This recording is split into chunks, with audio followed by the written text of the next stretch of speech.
Well, here we are. Today is November 4th, 2020, and it is the day after Election Day. Although one day later, the election results have still not been completed. It is currently Joe Biden at 253 and Donald Trump at 213 in a race to get to 270.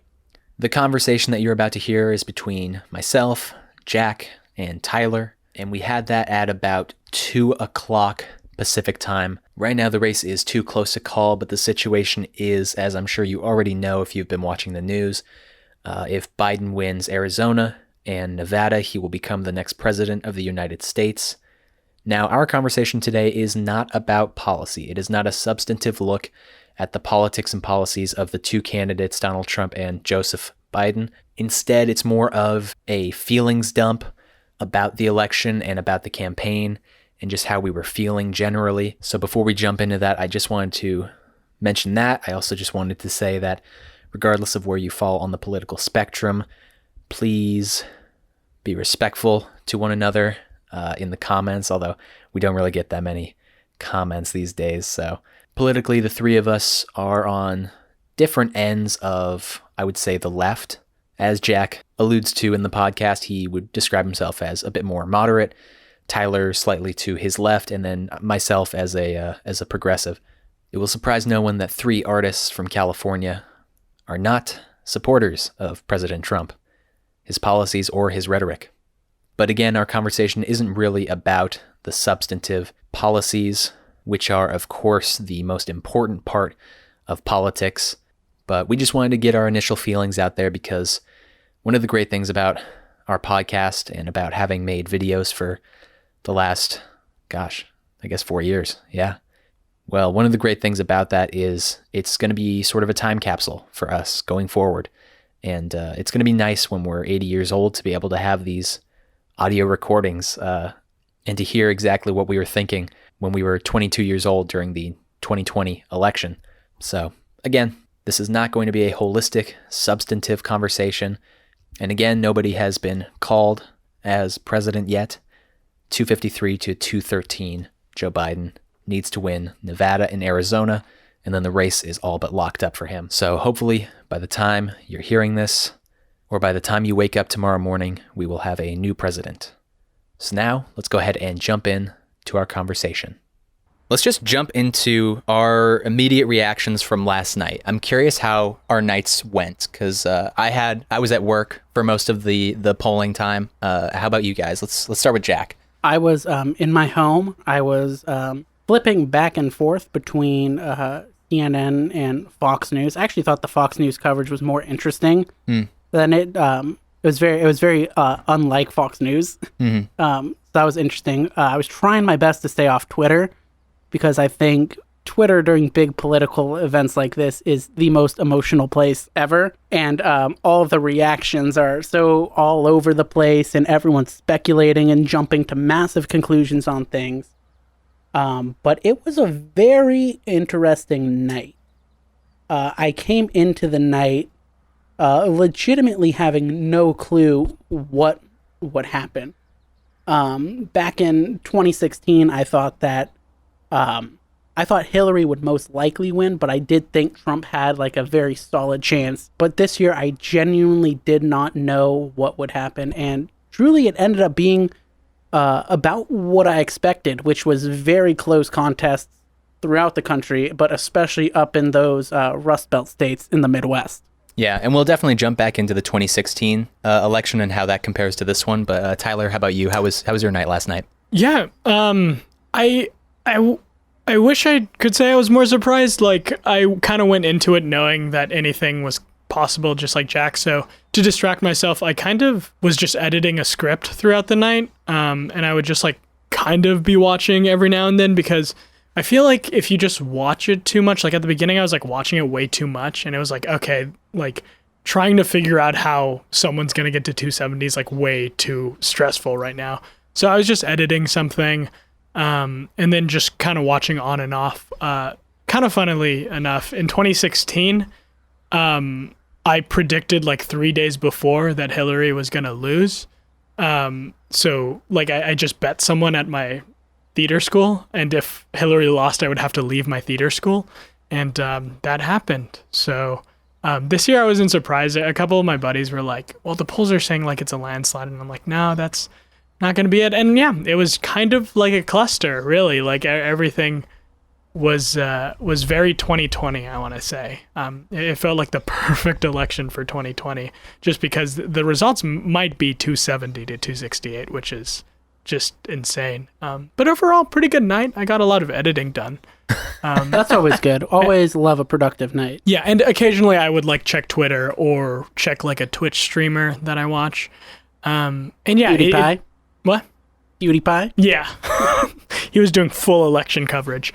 But that just made me like more stressed out. I think Philip DeFranco had a great tweet last night where he's like all the networks like the night before, it's like, we're not going to call states like early, like there's mail-in ballots that still need to be counted, and like it's still like we're going to have to like wait a while. And then it's like networks tonight, like 1% reporting in Michigan, like Michigan's about is 1% reporting in California, like Biden won, like already. It's like immediate, and it's like, okay, well, maybe we should have waited. And I wasn't shocked I was shocked throughout the night where it's like, oh, they're really calling these things kind of early. But then by the end of the night, there were like 5-6 states, and still, as we're recording, I think there's like 3 or 4 states that still haven't been called, which pretty crazy. But overall, yeah, that was like my night. Yeah, for me, I had a distraction. I had to go to work. I was working from 7 o'clock to 11 o'clock. So, and I work at a movie theater, so there was nobody there. There's no one at the theater. Right. So that was kind of nice. I could just hang out at the box office with one of my coworkers, and we could just go through the election results and keep up. And having people to go through that with actually I don't want to say it was enjoyable, because the outcome of this election has actually like big ramifications for real people. It could be very harmful, or it could be positive for people. So I don't want to say it was enjoyable, but it was easier to go through that with other people around. We could all talk through it instead of just what I did in 2016, which was sit on my couch watching the news the entire night, which, like you said, Tyler, I mean, if you don't have something to distract yourself, it's the highest stakes game of football that you could possibly watch. Your team is in the lead, and then the lead is shrinking. My mother at one point said, "What's the score?" Not an inaccurate way to quantify American politics in 2020. For sure. So that was nice. And then towards the end of the night, I was cleaning theaters. There wasn't that much to do, so I was on my phone off and on. At one point, Biden was up, I think 209 to like 113 or something like that, in that ballpark. And I wasn't comfortable. I saw the number that he was at, and I thought, this is gonna be tight. And so for the rest of the night, I was actually like pretty stressed, because I did not want another 4 years of President Trump. So I went to bed kind of anxious, even though, like you guys, I thought that it was kind of up in the air. In 2016, I said that we would never see another one-term president. So I for the last 4 years, I thought Trump was probably going to win again. But then as we got closer, the polls were suggesting that maybe Biden would win. So I went into the night expecting it could go either way. But then as the night started to come to a close, I was pretty nervous. And then I slept kind of poorly. The way that you kind of sleep when you have a cold, you know, where you're just kind of groggy and a little stuffy. I did wake up at 3 a.m. and checked the New York Times election tracker. Not intentionally, but I just woke up and like, I got to see what happened now. Just compulsively.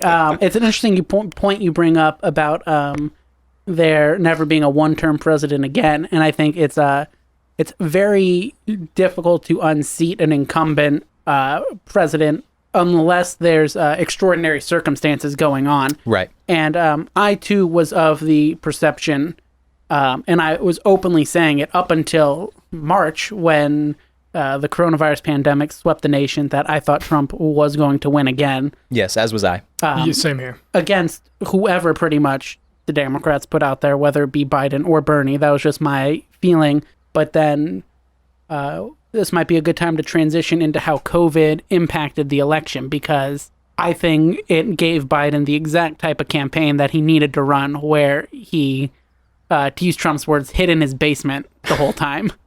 Yeah, and I do want to just mention now, we're not going to talk super policy heavy or necessarily the politics of either candidate, more so just about the campaigns and the way that they ran this election. I just wanted to mention that because when I say that I assumed Trump was going to win, that's not in any way an endorsement of Donald Trump. But I think without COVID, Donald Trump is president again. I think he'd probably landslide, win. I think. I wouldn't say landslide, but I'd say it would be a well-handled victory. I think it's probably very similar to the 2016 map. I think a little bit bigger, probably. A lot of commentators that I trusted, they kind of gave this idea that you just need 4 good hours out of Joe Biden during the election, like during the campaigns, or during the speeches and during the debates. That's all he really had to do, and so I think their campaign was ran fairly effectively. Any grievances are more so with the candidates themselves and the policies that they're proposing, but the campaign itself was smart to not put him in situations that the Clinton campaign put Hillary Clinton into in 2016. So I think that COVID, it really had just an unbelievable amount to do with the results that we're at right now. I also don't think as many people would have voted without COVID, because COVID really like affected everyone in some sort of way, and like without it, I feel like we would have been looking at similar numbers to 2016, but now it's like there's like, I want to say like there's 5 to 10 million more votes just in general, which is pretty impressive for just like a 4-year thing. And I hope more people just vote in general, because I feel like it's lost on a lot of people. And this was the first year that a lot of people voted for the first time. Like Ryan Reynolds had never voted before. Cancel him. Cancel Ryan Reynolds. And he voted for Kanye West. Yeah. He voted for Joe Jorgensen. Let's just hop back in the time machine real quick. We'll come back to some more COVID thoughts and some more thoughts on this election. But I want to jump back to 2016 and what you guys thought going into that one, and then on the evening of. So this time we'll start with Ty. How about Cool. you? Sounds good. So yeah, 4 years ago, I feel like I was in such a different place in my life, just in general. Like we had just gotten out of high school, we were starting college, and I had always kind of been like outside of the political realm, really. I never thought like I was interested or anything. And I actually, this might shock you, I'm going to reveal something. I actually didn't vote in 2016. That's on brand. For like 2016, Tyler. I'm not surprised. Yeah, because I was very much like not interested at all in politics. I was apolitical. And in many ways, I think I still am apolitical, just because I don't really talk about politics with people too much. But I'm definitely more well-read and well-organized. I mean, just in general, I think like I've always been fascinated with the presidency. Like I know every single president. Humble brag. Just a humble brag there. Prove it. Okay. Don't prove it. No, please don't. Give me a number. You got like a whole song, probably. Yeah, I do. A whole rhyme. And a dance. Whole little rhyme. I do have a dance if you guys want to see. But yeah, I didn't vote, and I think I was pretty confident in Hillary that year, and I definitely think when I jokingly said like if Hillary loses, I'll leave. Like it was like a thing where it's like, well, I mean, if it happens, I'll have to do it. Because you're gonna leave anyways. Well, the thing is, I was really unhappy there, and I just said something like, "Really, I don't care about your feelings. This is an election pod. Facts don't care about Facts your don't feelings. care about your feelings." We have Ben Shapiro here. No, but and I was really telling my friend, I was like, okay, like I'll just say this like really outlandish thing that I don't think's gonna happen, and then it did, and it kind of got me more into politics just in general, because I'm like, maybe I should read up a bit more. But also it was like, yeah, this is definitely a move I need to make. And I think once it happened, like everyone in my dormitory was like shocked and like sad. And like all the teachers the next day were like, don't talk about it, all this stuff. But I was very hopeful, I think, in some ways for the next 4 years. Because like, I think something that President Trump did really well during his campaign in 2016 was like running on the fact that like, yeah, I'm not a politician, and like I just like say shit, and like that's kind of, I think that's why he gets such a heavily favored in just like middle America, because I feel like he really appeals to the forgotten. It's so stupid, like the forgotten American, which it's just like the average American that isn't well educated but like is very passionate about their job and like their life and whatnot. And he appeals to that, and I think that worked in 2016, and I think it worked in 2020, and yeah, I guess that's my thoughts on the 2016 election, really, like roundabout way of thinking it. But Yeah. yeah. Jack, how about you? 2016, I was at Emerson College in Boston, Massachusetts. That night, I was in my room eating peanut butter M&Ms, the like god tier of candies, by the way. Oh, interesting. Different Bold. pod. Well, Different pod, but if we were going to make a pyramid of candies, I think they would be in the top spot for me. But I digress. 2016, I was registered as a Democrat in 2016. Now I'm registered as no party affiliation, and I think I don't know how I want to phrase like what I'm trying to say here, because I do think I'm still pretty liberal on most issues. But I guess now I more so don't like buy into the two-party system. Really, I think a lot of our flaws come from that.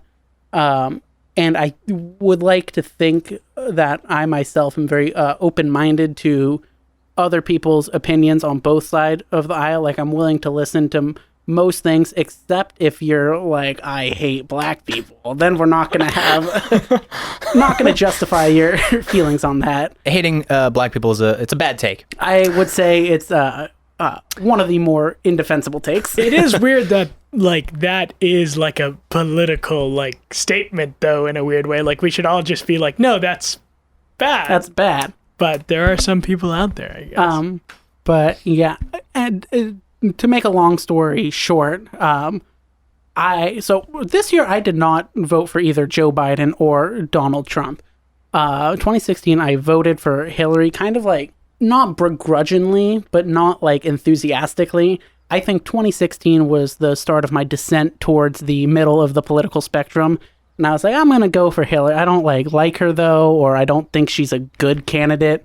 But I voted for her, still wanting her to win because I think Donald Trump is legitimately dangerous to America, even here still in 2020. It was weirdly unsurprising to me that Donald Trump won, especially when I compared my expectations and reactions to it to those of the people around me who were 18-year-old college students at a liberal arts college, so very liberal people. It Majoring in comedy. Majoring in comedy, yeah. It was unsurprising to me. What was, in a way, surprising to me, but that I did understand, was the level of sadness the next day, where at the time I didn't really understand, like, why are we, like, canceling classes? Why are people like so emotionally distressed by this? And over time I've come to understand like why that was. People were legitimately scared. But yeah, that's really where I was at on 2016. Yeah, I would say that I started to I had never watched the news before I guess my junior year of high school, when you and I, Tyler, we took AP English together, right? Because one of the summer assignments was to watch the news and then write three essays basically on news stories that you read in the news. So that was the first time that I'd actually like engaged and watched news on a regular basis. And so I would say in about 2015, that's when I started to become more interested in politics. And obviously that coincides with the campaign for 2016. And I was not a very enthusiastic supporter of Hillary Clinton either. As Ernie Johnson said, there were trust issues. I think that sums it up. Yeah. Pretty good. But similarly to you, Jack, I felt that the proposed policies of Donald Trump as well as the rhetoric of Donald Trump were both dangerous and in very different ways, both very harmful. And so I voted for Hillary Clinton in 2016 as well. Unenthusiastically.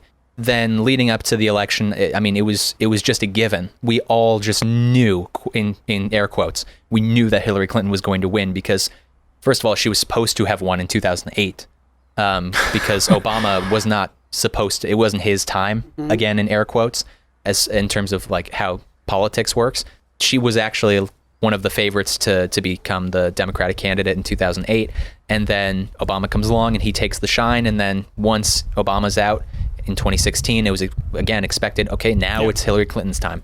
And they had like no one run against her. Exactly. That's how expected it was to be.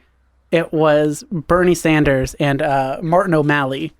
But that is in a way sort of insane, just speaking back to the 2016 primaries, the prospect of not having basically anyone challenge your candidate, because Bernie ran against her, but Bernie's like not really a Democrat. Right. He runs on their ticket in elections, but when he's not, he's registered as an independent, I believe, most of the time. Yes, that's right. Yes. And he caucuses with them, but he's not part of the establishment or even like establishment adjacent. I don't know how often that's ever happened that there was no one who ever ran against a non-incumbent candidate. It's again one of the issues with our political system is the fact that there was a candidate that was basically chosen by the political system as opposed to the people. Those trust issues were clearly evident because she ended up losing that election. Yeah. And enough people were able to get behind the messaging of Donald Trump, as incoherent and as dangerous as we believed it to be at the time. Enough people got behind it that he was able to swing some states that Hillary Clinton had neglected late into the campaign. So I felt like we had learned a lot out of that campaign, but then almost got them all again. Exactly. Coming back into 2020, we've now had 4 years with President Trump, and it seems that it wasn't the lessons that I had assumed would be learned were not learned. Yeah. Well, it's actually interesting with the Republican Party in 2016 too, because they had like 57 candidates or something crazy like that. I think they had like 16. Yeah, obviously. But no, hyperbolic there. But like, I think like Ted Cruz was like the front runner for a long time, and Ben then Carson was the front runner for one of the debates. He was in that center polling position. Insane. And then Donald Trump came out of nowhere, kind of similar to Bernie, and took control of the party. And this last year, kind of transitioning to 2020, there was no one who ran against Trump really. There's a couple people, but they had no shot of winning. Yeah, like Republicans just fell in line the last 4 years, and Lindsey Graham is a perfect example.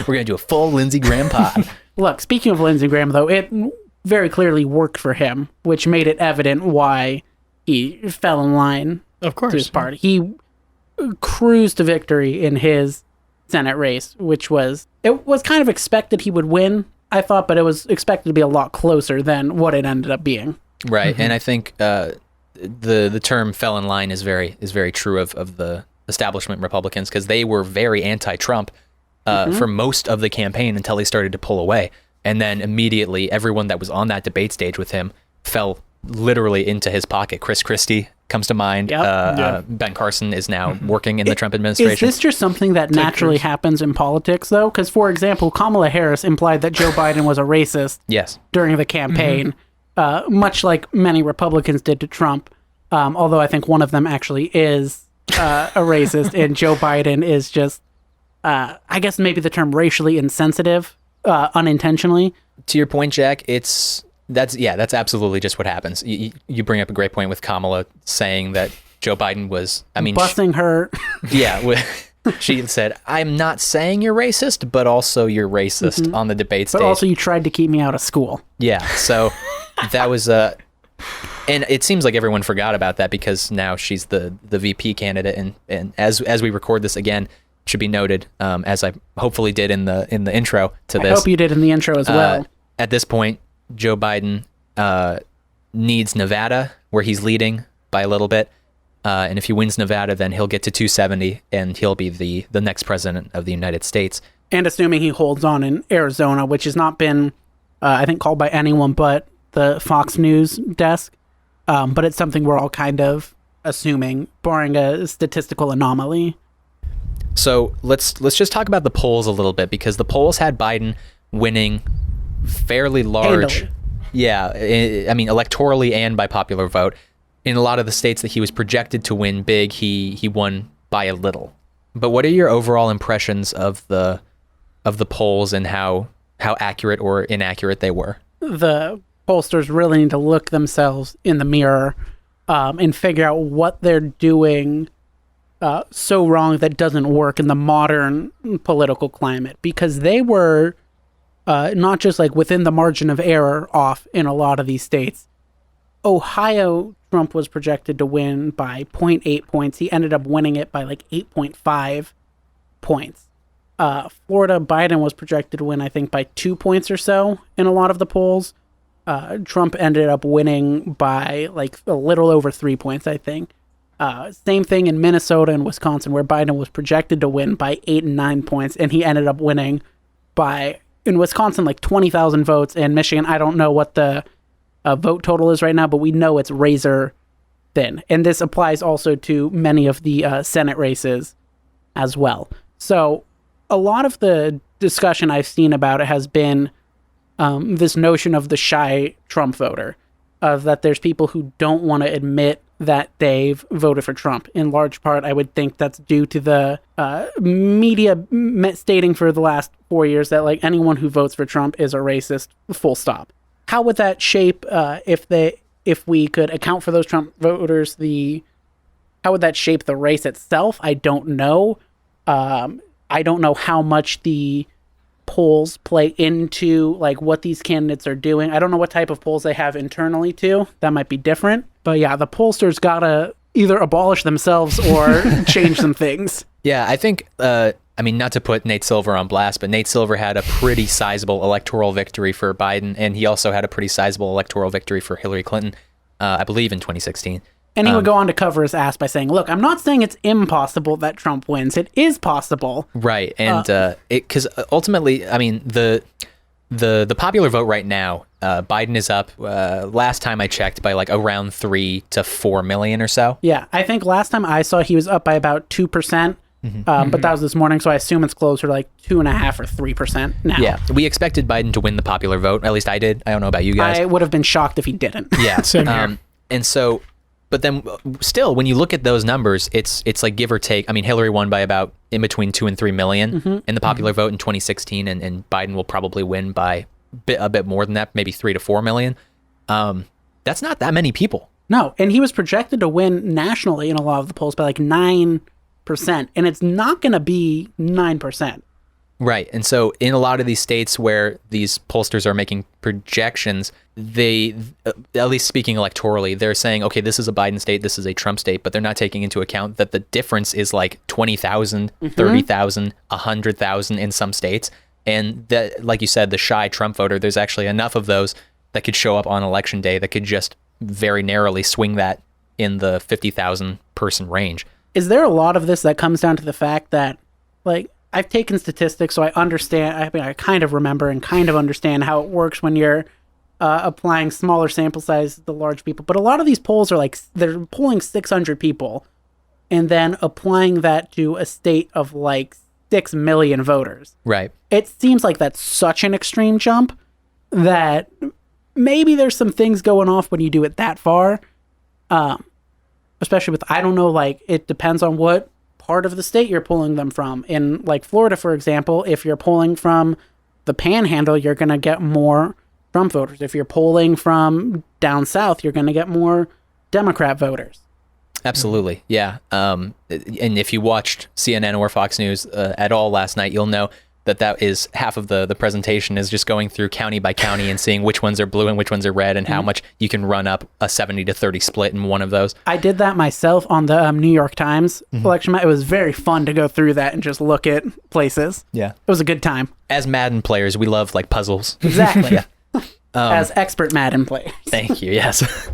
Tyler, any more thoughts on the polls? It's funny because like we're talking about these shy Trump voters, and like I feel like when you think of a Trump voter, it's like they're not shy whatsoever. But I also think it comes down to like Trump supporters not wanting to like be a part of any system at all. So it's like if a poller wants to like ask them questions, like they decline, or like they don't want to be a part of it just in general, and like that could add to it also. But it's just kind of crazy how like this is the second election in a row where the polls are just completely like off.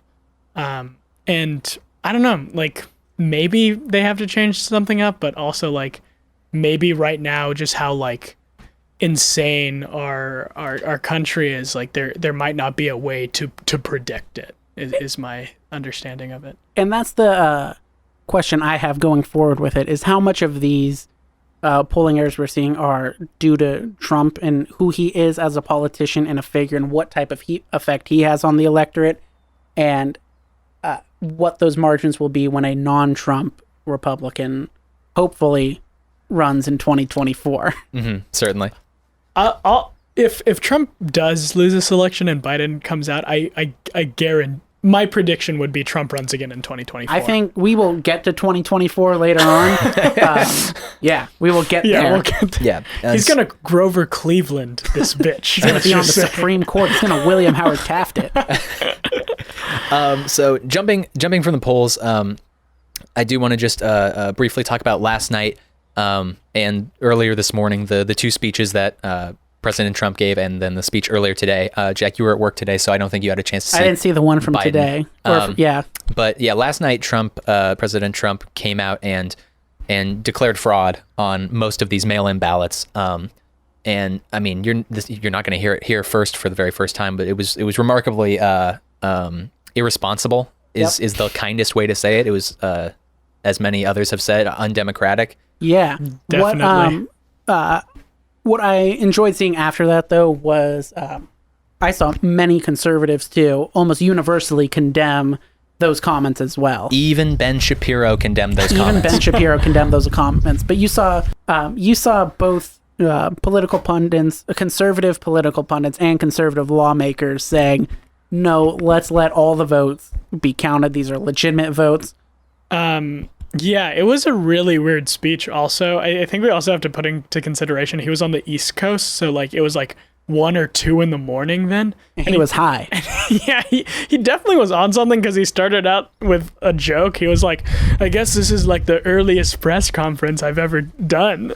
And like everyone like laughed, and it is really just weird. I'd like to say just like during a pandemic that he still has like 50 people in a room maskless. Like I understand they've all been tested and like screened, but it just really shows like the divide, I think, with just like the rich population and like the poor. Like Kim Kardashian had her 40th birthday party like a week ago or something. Insane. Iconic. And it is just crazy how like middle class, like rich people can do all this stuff still, but like middle class to like less can't like see their family or their friends, and it is very just sad. And like just to contrast that with like Biden's speech, like Biden still had his mask, like took it off, and he was like distanced from like all his voters who were like in a car. They were like a drive-in rally, which I think is a lot safer right now. Which is what he decided in the last like week or so that he had to do, because he had to get out of his house and see some supporters. Exactly. But back to the Trump thing, it was just it was an odd speech, and he was definitely like either high or tired throughout the whole thing. Aren't we all? Yeah, just like I think his rhetoric is dangerous because it's so vague. Like with like just being like stop the vote count, like it was vague enough that both sides can take it. Like the left can be like, oh, he's like calling all these votes fraud, and then the right could be like, well, no, he was just saying people shouldn't keep voting right now. Well, even to that point, also right after he gave his speech, Mike Pence jumped up to the mic and sort of just slightly shifted the goalpost a little bit from what Donald Trump was saying. He was just trying to put what he said into a slightly different context. Yeah. But yeah, this exact same thing. You were able to take what you want from his vagueness. And that's why I think a lot of middle America is still voting for Trump, because like his rhetoric is so vague that everyone sees themselves in his speeches in some ways. Like they're the forgotten person he always like talks about. And well, I do want to I mean it was a irresponsible speech, and nothing that we have seen in these last 4 years should surprise us, but still it was so remarkably undemocratic. But then jumping forward to Joe Biden's speech that he gave today, he came out and said, we're not claiming victory, but we do believe that the numbers are there and we're going to win this election. And then proceeded to do the normal thing that most candidates, when they win anything, do. They say, we're going to represent both parties. We're going to represent all the American people. It was, again, his whole perspective. Which never happens. Right. It never happens. But the perspective is always unity. And so the only reason I wanted to bring it up was not because I necessarily believe in Joe Biden as a person, but just because he's not real. No, yeah, I don't believe that he exists. Like he's like Santa Claus. I think they're doing Weekend at Bernie's with Joe Biden. God, yeah. He's a puppet. But the reason I just bring it up is just because the difference in messaging is so very clear, and it's again a little bit upsetting that the vote is as close as it is. After 4 years, I would have hoped that enough people, because again, I have no issue with Trump voters, really. I felt in 2016 most of them got duped. They got tricked and swindled a little bit. Again, that's not an attack on their intelligence in any way, but Donald Trump came out and said he was going to do a lot of things that a lot of red-leaning people in middle America could get behind, and then he ultimately didn't do those things. And then I might put a link to something. I was reading it was 100 different pieces of legislation that Trump put forward that were anti-worker, and so those are the actual people that he claimed to be fighting for, but then actually did the opposite. So why do we think, if we want to touch on this really quick, why do we think that there were still so many people who voted for Trump, and why in these Midwestern states that have been for before Trump, the last decade plus, reliably blue states, that he was being more competitive than any Republican had been in a long time? I think there's a bunch of reasons. One, liberals, and I don't mean progressives, and I don't necessarily mean Democrats. I just mean sort of the Joe Biden, Hillary Clinton type liberals. Those types of candidates have very often, at every opportunity, degraded people in the Midwest, their character, their intelligence, and I think for a long time the Democratic establishment made them feel completely unseen and unheard. And so I think it was an eventuality that something like this was going to happen. I think it's sort of, as it was explained in 2016, it was a pot of boiling water, and eventually it was just gonna blow. That's one reason. The second reason is he was talking about things that if you're a conservative, you like. I heard a lot of people when interviewed on various shows say that, well, I don't necessarily condone the rhetoric, but the things that he's talking about are like lower taxes and building gun rights, building abortion, a wall. life, Yeah, right? just things that are generally conservative. So if you're generally conservative, then you still fall in line. That was Ben Shapiro's whole perspective early on. He was like, okay, I don't like his rhetoric, but ultimately he's doing conservative things. He's going to appoint conservative judges, so on and so forth. We got Ben Shapiro on the pod. Yeah, we got Ben Shapiro. We have three of them here, actually. So there was just generally conservative policy that I think a lot of people were interested in the Midwest. And then also he was the outsider candidate, and it was compelling enough to get people to vote for him for the first time. And that's what I thought was going to change in this election. I thought hopefully the people that voted for him on that particular reason, not the conservatives that voted for him because of conservative reasons, but the people that voted for him because he was a quote unquote outsider who was going to quote unquote drain the swamp. I had hoped that they would switch back over to somebody who is sort of a little bit more moderate in someone like Joe Biden. But ultimately they didn't, which is disappointing. So it's a good question. Why is it that they held on? And I think it speaks back to the point that I made earlier and the point that you made earlier about how hard it is to unseat an incumbent president or senator or House member. And then also, I think that for the last 4 years, the Trump voters have been ridiculed for voting for him. And I think they just decided to double down on it. Yeah.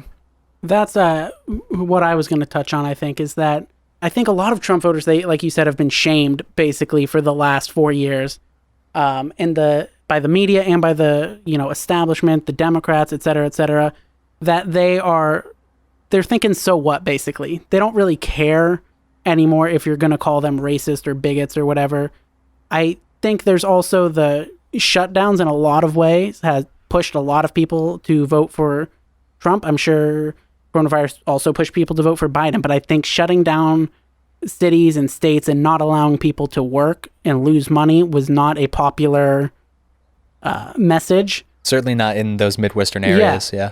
I think too, regardless of what you think about it, the protests and in some cases riots that we saw also scared a lot of people. And I think there was a lot of fear mongering from the Republicans that projected those fears onto those voters in the Midwest, that like they're coming to a lot of dog whistles. They're coming to invade your cities. There's going to be an infestation, et cetera, et cetera. They're coming for the suburbs. We all know what they mean when they say that.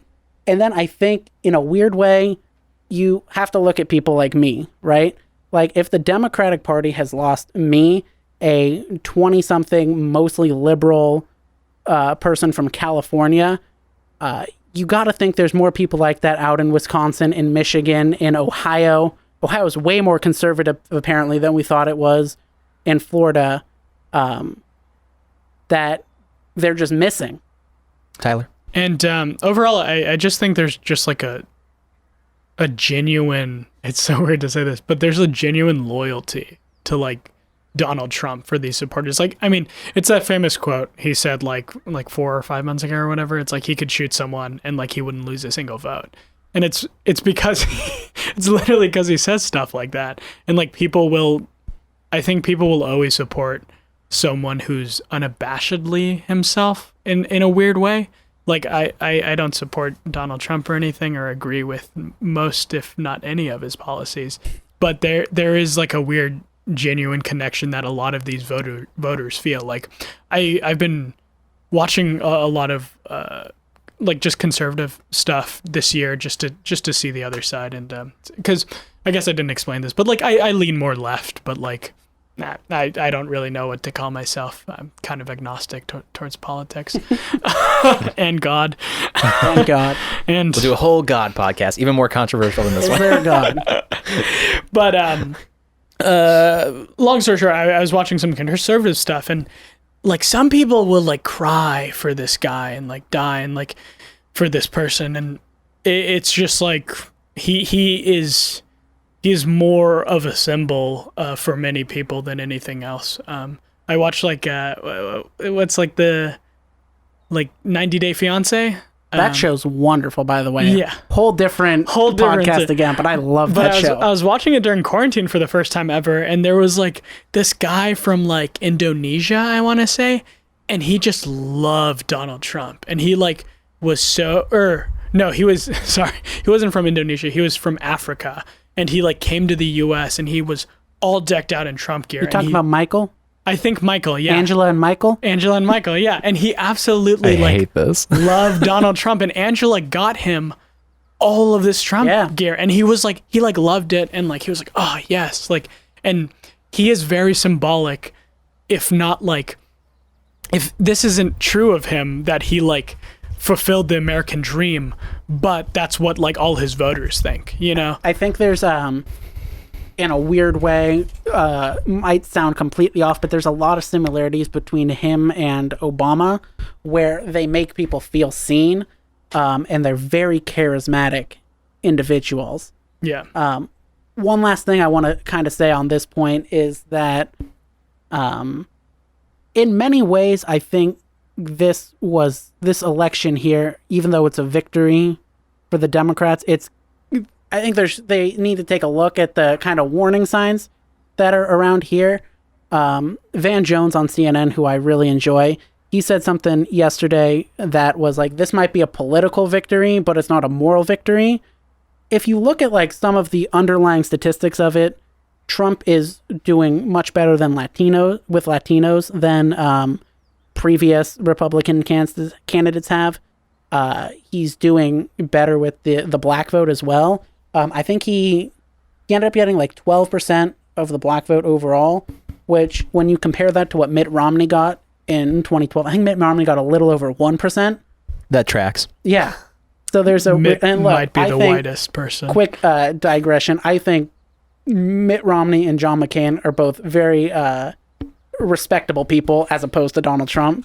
And I think it would have been very interesting to see if someone like that ran this time.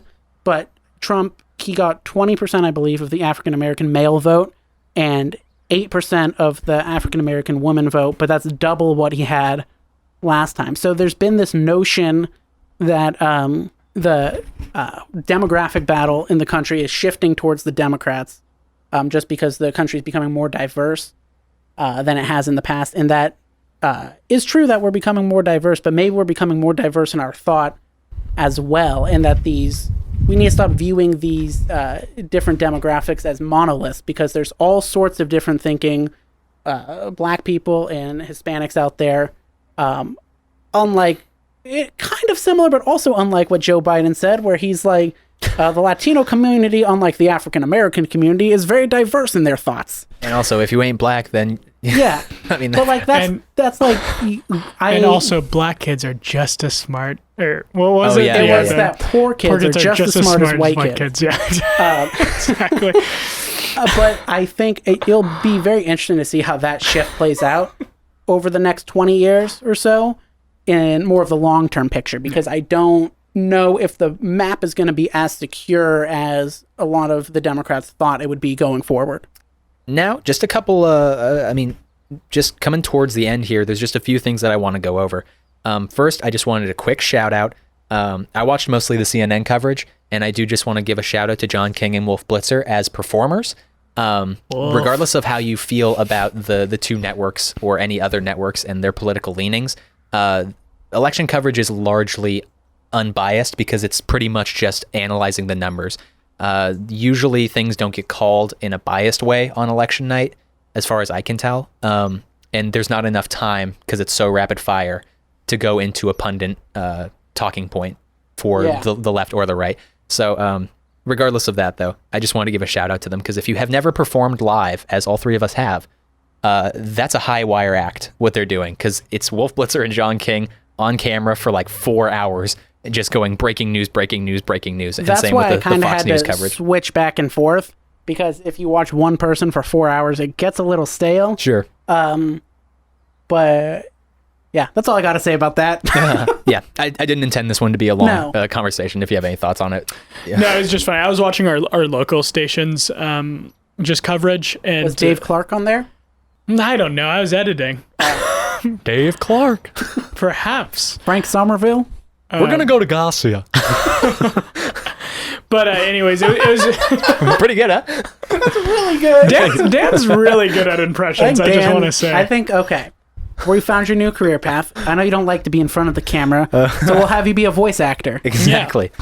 Yeah. But I was just going to say, it was just really funny because I feel like just post-college, I'm in such a place where like I critique literally everything, because that's what I like want to go into. And it was just really funny to hear this guy just talking about the electoral map, and he's always saying like, and then he's like, yeah, like it's still early. He kept saying it's still early, or like, you know, it's still like reporting like 3% right now, but we can like safely like assume that Biden has won this. They have to fill 8 hours without really having much to say. And it is literally a marathon, and it's commendable for them to do that. And I know like every news network was doing that, and it was pretty crazy night, and I commend those people for doing it. Again, as I mentioned earlier, because we're not doing a substantive policy conversation about what Joe Biden provides as opposed to what Donald Trump provides, or even an analysis of the last 4 years of Trump versus other presidents. Whole other pod. I would say a more important pod, but for today, I just wanted to get the feelings out for how we were talking. So as I mentioned, with all of that in consideration, it's hard to be super light, because there are real ramifications for whoever wins the presidency, and a lot of people are going to be hurting tonight, or Friday, depending on when this gets called. 4 weeks, or when you've heard this tonight. Yep. Maybe Christmas. Yeah, but with that being said, just as using that as a preface, I do want to get into some more fun, lighthearted things. Before then we turn to 2024. The one thing that we can say for certain is, as soon as Donald Trump entered into politics in the 2015 range, things got very goofy, silly, and meme-worthy, and that definitely stayed the course in 2020. So before we jump into 2024 thoughts, do you have memorable moments from this campaign, or silly moments, or moments that just stick out to you? We mentioned a couple of them. Joe Biden with those flubs. Countless gaffes from Joe Biden. A lot of him just saying he's running for the wrong thing was always frightening. What I thoroughly enjoyed about the Joe Biden campaign was just how absolutely ridiculous it was, and how very evident and kind of sad it was that this man is clearly in cognitive decline. Joe Biden even was talking about, he's like, Barack said to me, Joe, you don't have to do this. I think Joe was trying to make that sound like Joe was like taking one for the nation to do it, but I think Barack was maybe genuinely worried about Joe's health.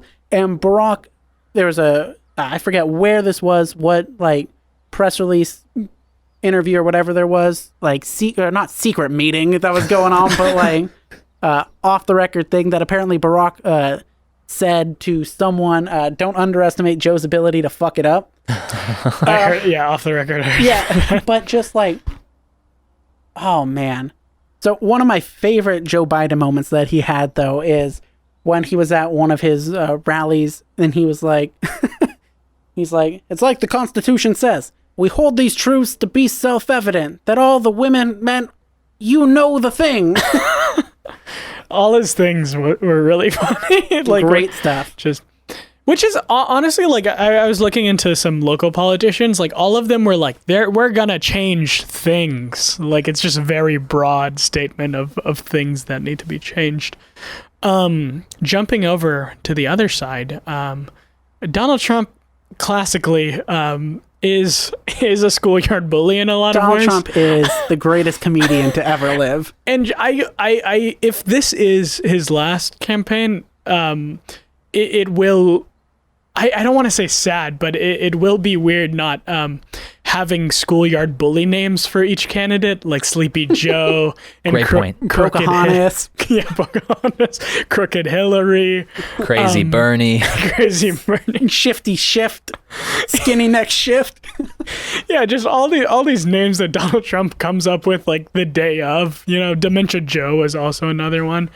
And then also just real fast, this recently happened, but just how like he bust out a bunch of supporters to a rally, and then there weren't any buses back. That was kind of weird and funny, and sad, of course. Like I feel like most of this is funny, but also sad. Right. That's why I did want to preface it by saying it is extremely important who is president and the people that are in charge. And so there's real ramifications, but we can still laugh at some of the goofs and the gaffes from the season. Funniest thing from the Trump build up to this election was when he got coronavirus. Yes. He started making videos. He became a YouTuber after. And my favorite one he starts off, he's like, hello, you might recognize me. It's me, your favorite president. We're out here in front of the White House. Always an exciting place. And I'm like, this dude is insane. And he's like, I took some therapeutics. They call them therapeutics. I call them a cure. But their therapeutics will just say, and I'm talking to you, the senior citizens. They like to call you vulnerable. I don't think you're vulnerable, but they say you're vulnerable. And yes, for this, you are vulnerable. I'm like, this dude, that's when he was hopped up on drugs. Mm-hmm. Yeah. And I was hoping he would stay that way. And I'd be remiss to not mention all the dance stuff that has come out. And then also how when he was hopped up on all these drugs, he was like, I feel so good. Like I'd kiss like any man or woman. He said, and I quote, I feel great. I could just give you all a big kiss. I'll kiss the guys and the beautiful women. I'll just kiss them all. Just COVID-19 is literally turning people bisexual, including our president. And Alex Jones was never so right. Yeah, so I think I think there were some really funny moments.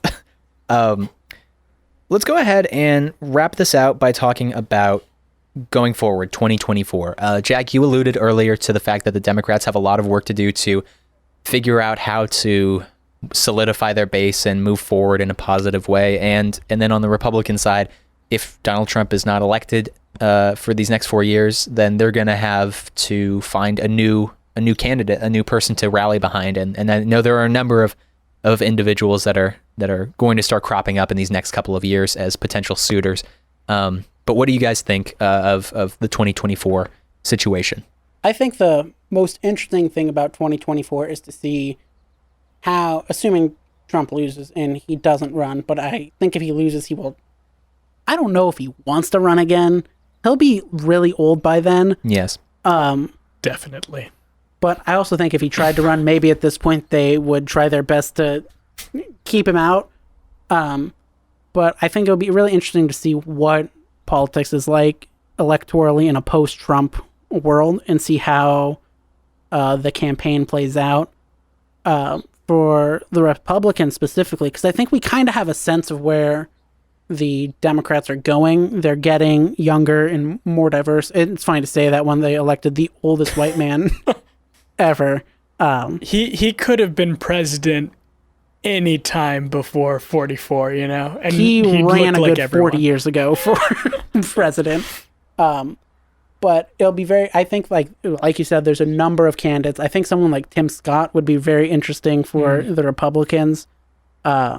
If the Republicans put either one of the very few prominent minorities that they had on the ticket, or if they put a woman on the ticket, that'd be interesting to see how that played out. And I'm assuming for the Democrats, Joe Biden will not be running in 2024. That's going to be interesting. He did not directly say, but had alluded to the fact that he will most likely be a one-term president, and that's also why it took so long to pick his VP, because in a lot of ways he was picking and or grooming the next president, in at least the next establishment candidate for the Democrats. Right, and I think Kamala probably will be the front runner in 2024 for the Democrats, but they have a lot of people who could contend as well. I think we'll see what type of role he has in the administration, because he definitely will have one, but I think Mayor Pete will be a hot name come 2024. I think AOC will technically be old enough I to think run, she'll be 34. but I think she'll be 35 by the time she gets inaugurated. Which would be really interesting. Yeah, because she definitely has the name power and the pull in the kind of base to... She would assume she would take over the Bernie supporter voters. Oh my God, yeah, no, we have like evolutions of like Bernie and Joe like coming in with like Kamala and AOC. That's crazy. So it'll be interesting to see like what happens in that regard, because I also think it's way too early to speculate about 2024, but I think there's a lot of people, much like Bernie, would be scared of her through the fear that the media puts out. Definitely.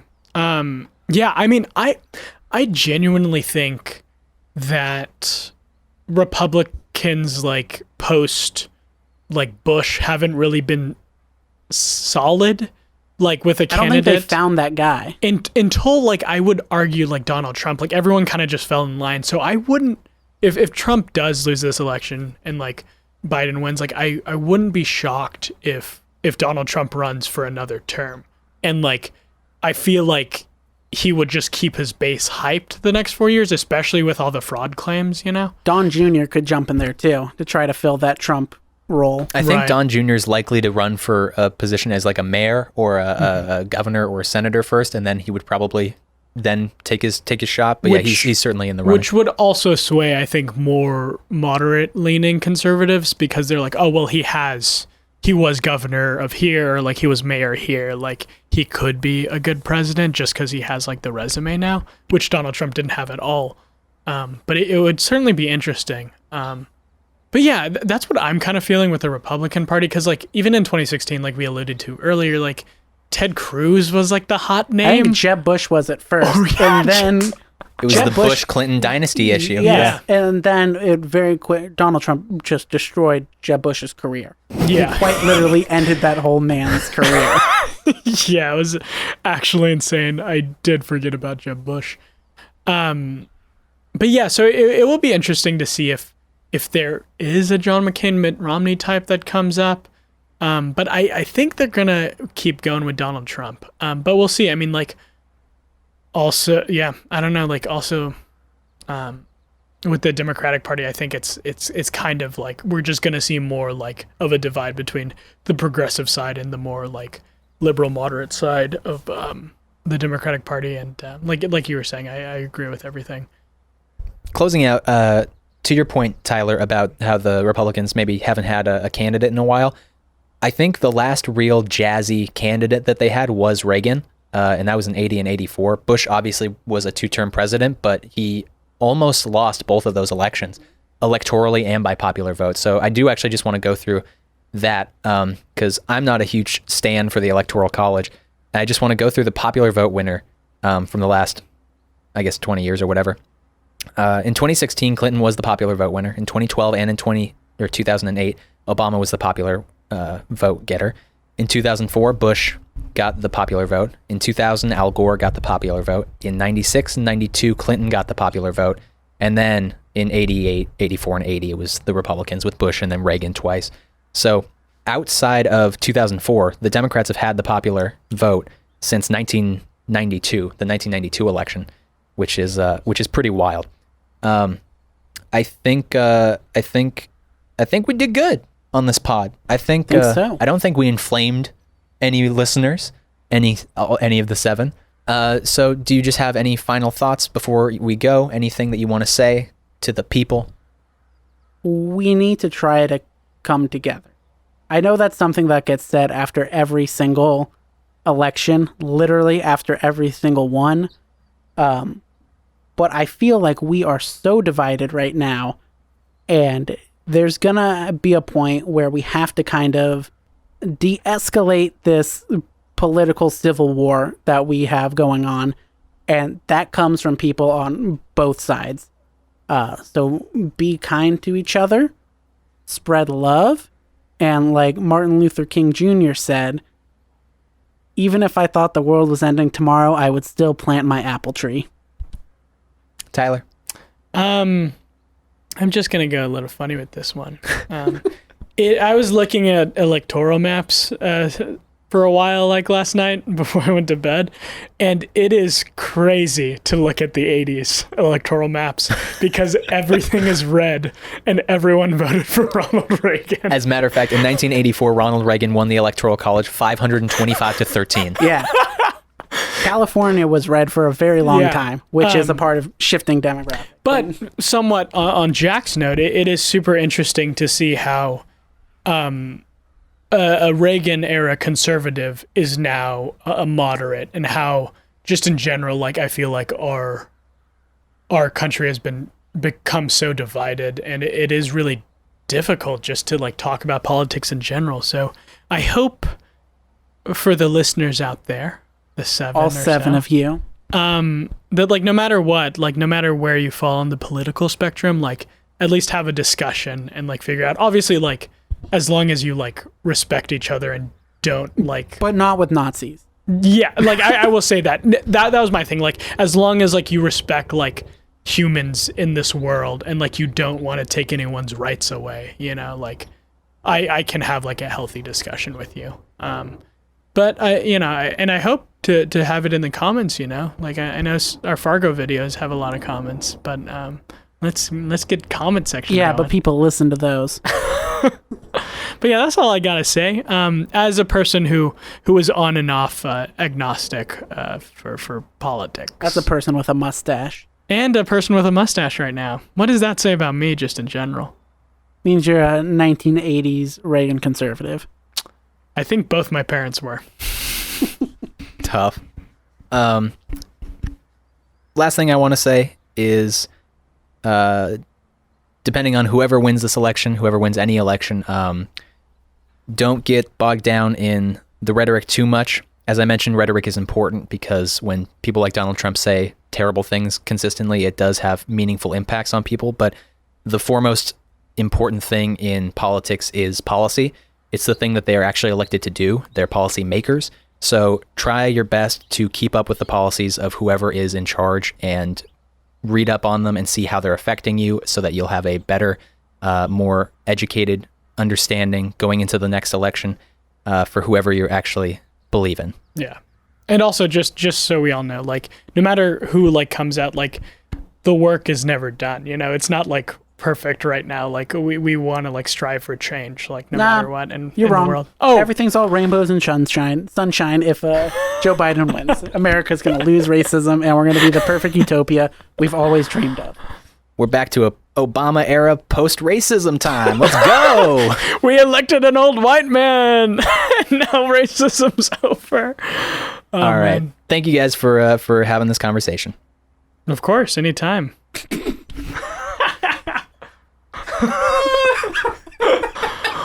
I'm going to cut out the part where I said thanks for having this conversation. It's just going to be Tyler saying, yeah, of course, anytime.